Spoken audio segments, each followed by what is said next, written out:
Hello, hi everybody. Welcome to Food Buddha. I'm Talia, and if you don't know me, I am a mentor coach for women who struggle with self-love and weight and health, and really just tapping into their unlimited potential.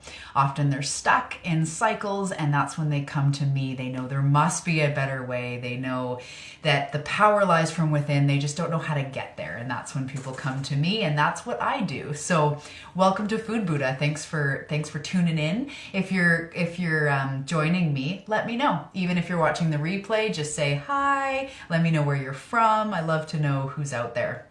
And this one's going to be short today, I think. And I got off the call with a client, and I just see something so commonly happening with people. It happens so commonly. It's such a reoccurring theme, and I see it in myself. I'm going to take full ownership, own that. I see it in myself all the time, but I really want to just shine some light on this thing that we do that is generally really the thing that's keeping us stuck. And if we can just stop doing this one thing or be aware that we're doing this one thing, it can really start to change everything. So, what is that thing? Obviously, being all suspenseful here. Often without even realizing it, we are arguing to stay stuck. We are fighting it. We're fighting our power. We're fighting our joy, and we're arguing to stay stuck. So how does this actually show up? Because nobody really walks around going, screw that, I want to stay stuck. It's subtle. It's in your subconscious mind that controls your beliefs and controls your actions. And how that can look when we're struggling to stay stuck, we first of all might not venture out onto a path that feels better because we've got all these reasons about why we don't think we can do it. So primarily, let's say with weight or with health, is I've never been able to do it, or genetically my family just isn't small people. We won't be able to do it. It's way too hard. I hate kale. I don't like yoga. I hate exercising. It's raining outside. I can't go for a walk. Oh, I'll start on Monday. Oh, today's Monday? I'll start next Monday. And we do these types of things. And if this is you, I'm not making fun of you because I do them too. It's about recognizing it and owning it. And sometimes, a friend might say, hey, let's go to a yoga class tonight. And you immediately might start thinking, I can't be in a room with a bunch of yoga people. Like, I don't look this way and I'm not bendy enough. And I want you to start stopping and say, why am I arguing to stay stuck? Or if someone's offering you a new way to feel happier, healthier, try something new, and immediately we go, no, I couldn't do that. No way. Why am I arguing to stay stuck? Or if you do something and it doesn't pan out the way you thought it would, maybe even a kind gesture to somebody, or something that you think will be really nice and it just goes awry and something goes wrong, or someone takes something the wrong way, it's very easy to be like, I'm an idiot. I always screw up. I never do things right. I want you to start to stop and think, why am I arguing to stay wrong? Why am I arguing to not be good enough? Why? And this may come into your life a startling amount of times in a day. It may be something you don't even realize, but we argue to stay stuck. We've got all these reasons why we can't do it. And it's terrifying. It's terrifying to bust through limits. It's terrifying to go somewhere you've never been before, which could be happiness, health, being just chilled out, being joyful, being calm. Maybe you've never tried that before. Maybe you've never asked yourself, what do I need? And you look to other people for validation. Look to other people about what they want you to do.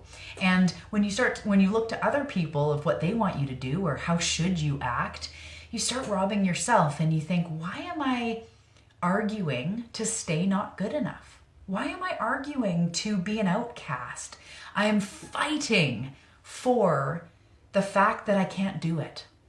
And so I just want to place that without going into overwhelm and talking a whole lot about all the different things about this.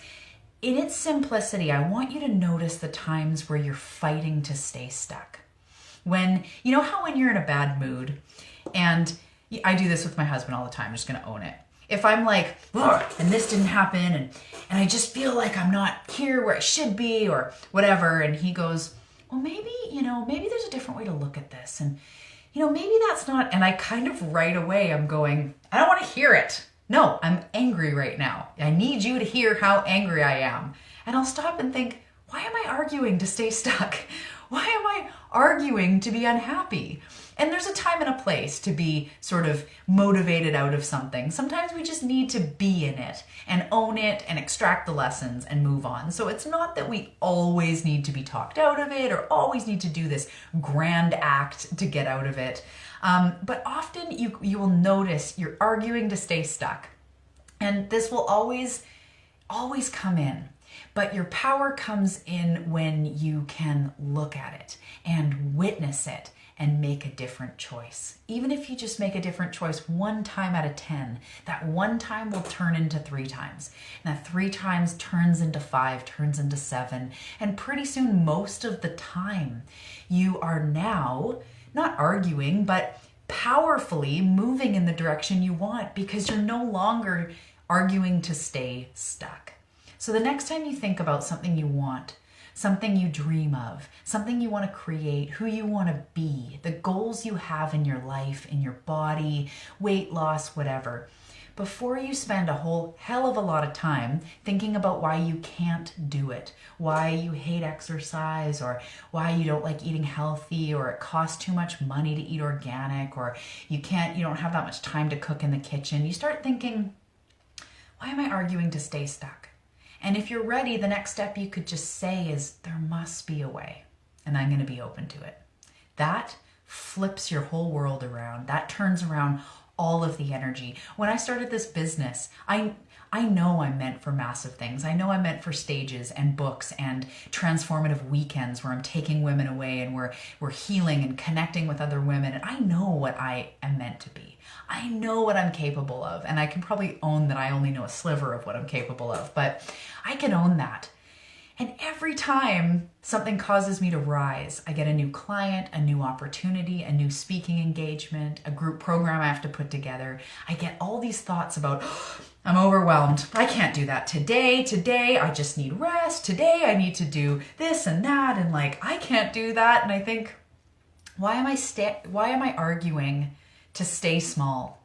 Why am I arguing to not be the person that I truly am? And as soon as I see that, I go, okay, I have everything it takes to take on this client, or I have everything it takes to, build this group program, or, write this workshop. I can totally do it. So I really think that if you can do one thing, is stop arguing to be stuck.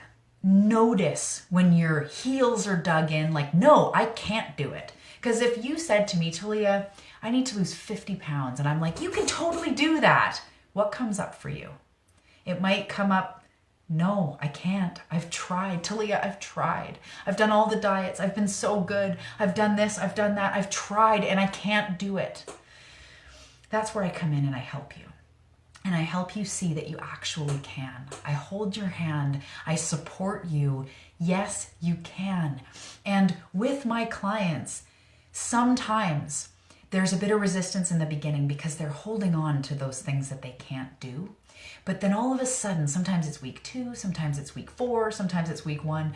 All of a sudden there's this, and this flood of results. They're losing weight, opportunities are coming, they're starting to do yoga, they're whatever, because they've embraced it. They've let go of all the reasons why they can't. They've let go of the big argument of I can't do it.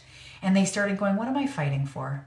I'm going to fight for my health, for my life. I'm going to step powerfully in the direction of what I want to be.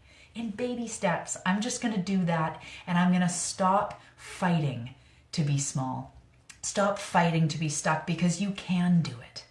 It doesn't matter what you've been through, your experiences, your food allergies, your athletic ability. It's not that it doesn't matter, I don't care, because I deeply do. It's who you are.